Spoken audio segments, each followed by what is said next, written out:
Assalamualaikum warahmatullahi wabarakatuh. Alhamdulillah, asyhadu an la ilaha illallah, asyhadu anna Muhammadan abduhu rasulullah. Allahumma shalli ala sayyidina Muhammad wa ala alihi amma ba'd. Dengan rasa hati yang sangat kecewa, berat sekali, darurat saya sampaikan apa yang akan saya sampaikan.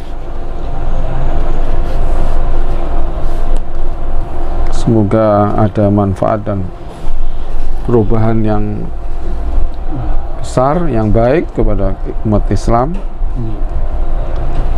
dan kebalikannya bisa menjatuhkan dan menggagalkan niat-niat musuh-musuh Islam. Allahumma amin.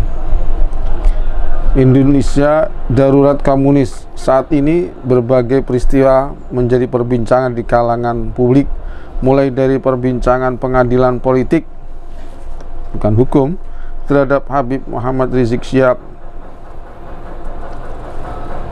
kasus penistaan agama oleh Joseph Paul Zeng, belum lagi kasus pembantaian dan pembunuhan 6 laskar FPI yang mulai sepi diperbincangkan di berbagai media dan medsos. Hingga hari ini pelakunya saja belum ditangkap dan diadili. Apalagi kasus mega korupsi seperti Jiwasraya, kasus korupsi Samsul Nur Salim yang bernama asli Lim Tek Siong atau Lim Chun Ho,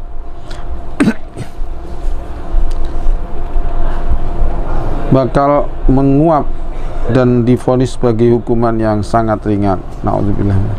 Maklum, bila menyangkut etnis tertentu, hukum jadi lembek. Adanya penghapusan Pancasila dan bahasa Indonesia dari standar pendidikan nasional dan dihapuskannya sejarah Ki Hasyim Asy'ari dan buku kampus sejarah terbitan Kemendikbud, belum lagi membanjirnya ribuan pengungsi dari India akibat COVID yang melanda negeri itu. Kenapa pengungsi-pengungsi tersebut diizinkan masuk Indonesia, padahal mereka kebanyakan sudah positif corona? Secara lahiriah ini pengen menularkan corona yang ada di India ke Indonesia. Berita tenggelamnya KRI Nanggala 402 juga saat ini ikut meramaikan media. Menurut sebagian analisa, penyebabnya karena KRI Nanggala 402 mendapat serangan torpedo atau rudal di bawah laut. Rudal bawah laut. Menurut analisa yang lain, ada campur tangan Cina di tragedi kapal KRI Nanggala 402. Ada sabotase, bukan murni kecelakaan. Makanya keterlambatan berita dari pemerintah tentang hilangnya KRI Nanggala 402 ini sangat membuat pertanyaan, memunculkan pertanyaan, apa karena itu memang benar dari serangan Cina? Dan tidak ada bela sungkawa dari pemerintah kepada angkatan laut yang wafat berapa? 53. Kenapa nggak ada minta maaf bela sungkawanya? Ya, semoga mereka mati syahid di bulan Ramadan, dan semoga arwah mereka, darah mereka dibalas oleh Allah SWT dengan ratusan juta arwah dan darah-darah orang kafir, khususnya dari etnis yang dinabobokkan dan dirajakan oleh rezim sekarang ini. Allahumma amin. Saat ini muncul larangan mudik dari pemerintah yang didukung oleh berbagai pihak termasuk MUI. Mudik merupakan ajang silaturahmi yang mewujudkan hubungan yang baik antara saudara sesama muslim dan semua komponen bangsa. menjadi pondasi untuk pembangunan persaudaraan, memperkokoh persatuan dan kesatuan, serta memperkokoh perekonomian masyarakat. Dalam Islam, bagi yang menjalin dan menjaga silaturahmi akan dicintai Allah dan tentu akan dijamin dengan kehidupan yang baik zahir batin dunia akhirat.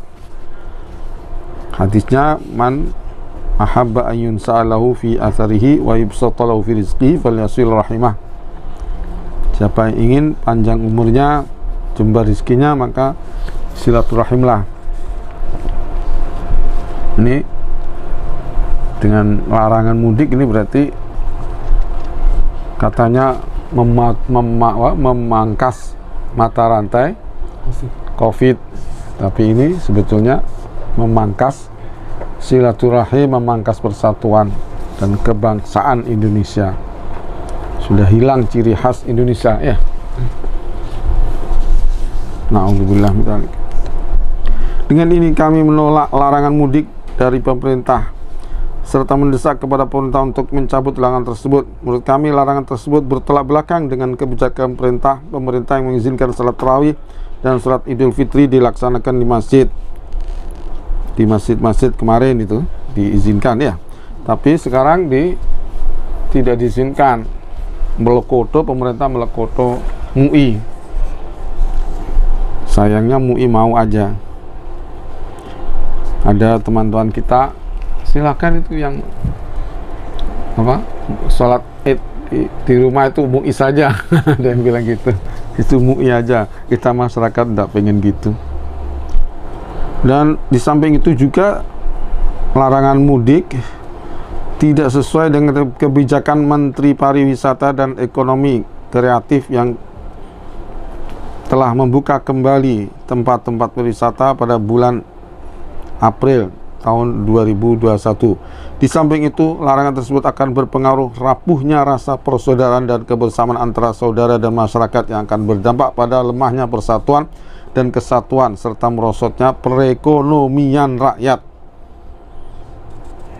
Larangan mudik jelas akan menambah beban pikiran rakyat, masyarakat, bukan hanya masalahnya sulitnya ekonomi akibat pandemi, namun juga momen merayakan hari kemenangan Idul Fitri, bertemu dan bersilaturahmi dengan orang tua, saudara, keluarga dan kerabat dan orang yang mereka cintai gagal. Agenda halal bihalal, reuni dan acara keluarga akan batal. Tempat-tempat wisata, perbelanjaan, warung-warung makan kue, warung-warung makan kue yang diharapkan dengan adanya mudik secara otomatis akan terjadi pemerataan pada sisi ekonomi, rakyat juga akan gagal. Menurut kami, kalau larangan mudik itu diberlakukan karena alasan untuk mencegah penyebaran COVID-19, jelas kurang tepat karena bisa saja pemerintah menerapkan protokol kesehatan dengan ketat, melaksanakan rapid test antigen dan melakukan vaksinisasi yang bukan pakai babi itu, maksud saya, ya, bukan pakai pakai bahan babi, tidak mengandung babi, ya. Keperluan mudik itu bukan hanya sekedar bersenang-senang, tapi mungkin ada berbagai keperluan yang mendesak. Di samping silaturahmi juga menunjuk orang tua yang lagi sakit, mendatangi undangan hajatan, urusan administrasi dan lain-lain. Pemerintah juga kurang objektif. Kenapa? Aturan larangan mudik tidak disertai dengan penutupan mal, pasar, swalayan dan tempat wisata. Selama aturan protokol kesehatan dilaksanakan dengan baik dan ketat, pasti bisa berjalan dengan baik. Tidak perlu ada larangan untuk dalam mudik sehingga masyarakat yang rindu akan kampung halamannya dan ingin bersilaturahmi bisa terobati. Kami khawatir ada agenda terselubung dari musuh-musuh Islam atau komunis dan salibis yang memakai kedok pandemi untuk meredupkan syiar-syiar Islam di balik pelarangan mudik.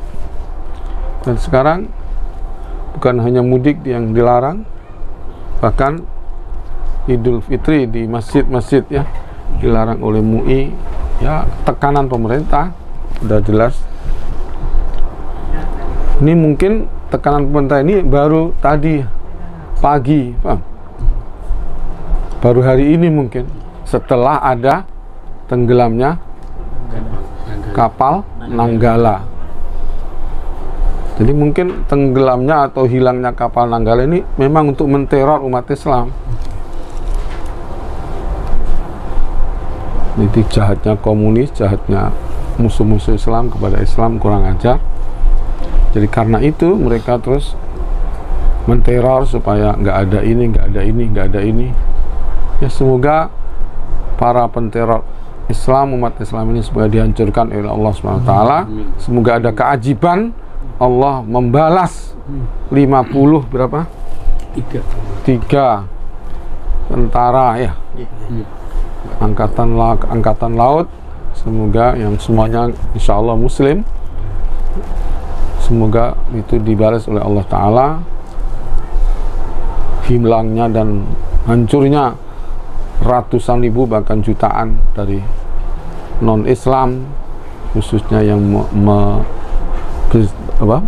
berniat jahat kepada umat Islam, pengen menggusur umat Islam, pengen diganti dengan etnis Cina ya, dan lain-lainnya. Itu semoga mereka yang hancur dan mati sebanyak-banyaknya, Allahumma amin. Beda dengan Soekarno yang dulu melarang Konghucu ya, dan melarang orang-orang Cina punya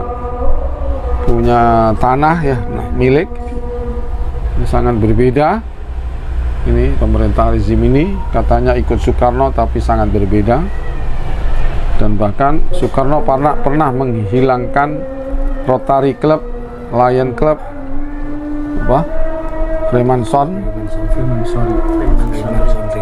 Freemasonry, tapi kemudian dan bahkan menghilangkan Konghucu, tapi dihidupkan kembali oleh Gus Dur. Tapi ini kepada Cina ini dihidupkan kembali oleh rezim ini. Semoga mereka yang jahat kepada Islam, semoga dihancurkan oleh Allah sebesar-besarnya kehancuran. Mereka gagal total dan umat Islam sadar. Mereka sudah menghilangkan Ki Hasyim Asy'ari dalam sejarah ya. Juga memunculkan PKI dan banyak penghinaan-penghinaan. Dan mereka semoga umat Islam sadar, bangkit akan sangat bahayanya negara ini. Umat Islam tidak jelas nasibnya hajinya, karena katanya dana haji diambil untuk infrastruktur, entah benar entah tidak, itu wallahu a'lam bishawab. Tapi umat Islam akhirnya terkatung-katung hajinya.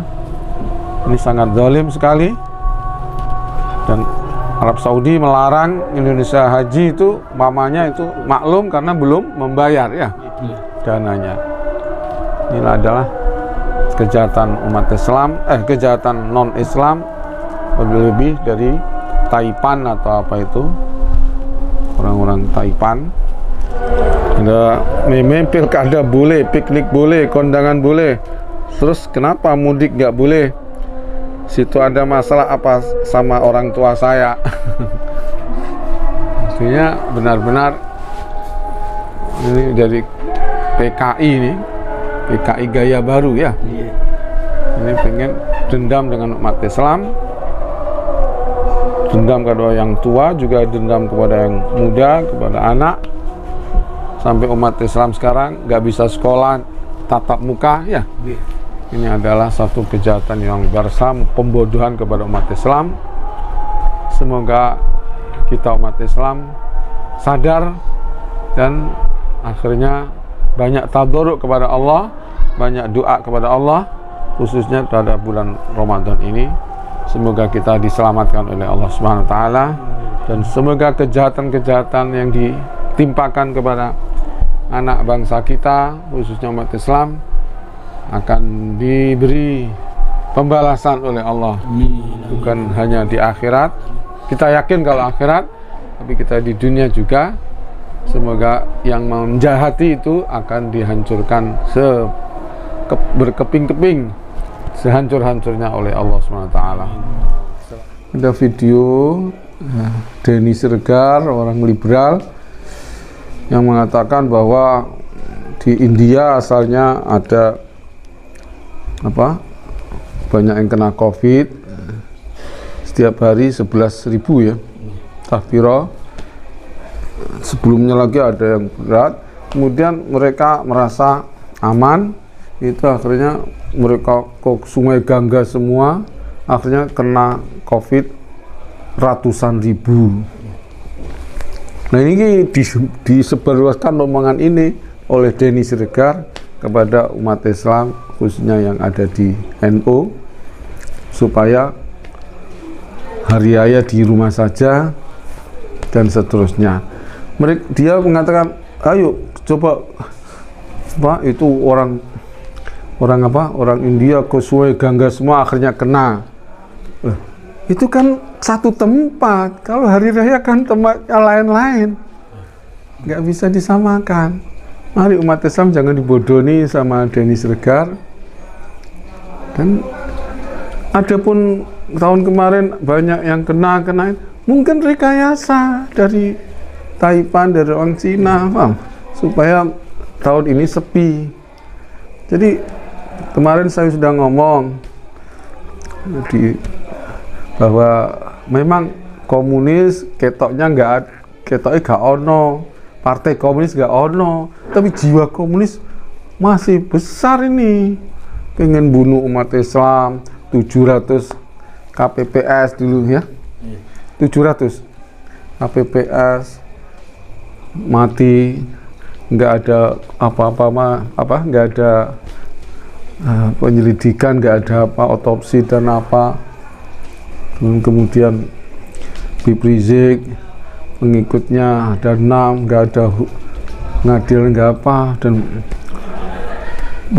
prokes kok sampai dianggap kayak kriminal. Ini hanya Habib Rizik. Ini adalah jiwa-jiwa PKI seperti itu. Memang namanya PKI katanya sudah nggak ada, partainya nggak ada katanya. Tapi ini jiwa kapitalis tapi yang pengen membunuh umat Islam, itu namanya PKI gaya baru.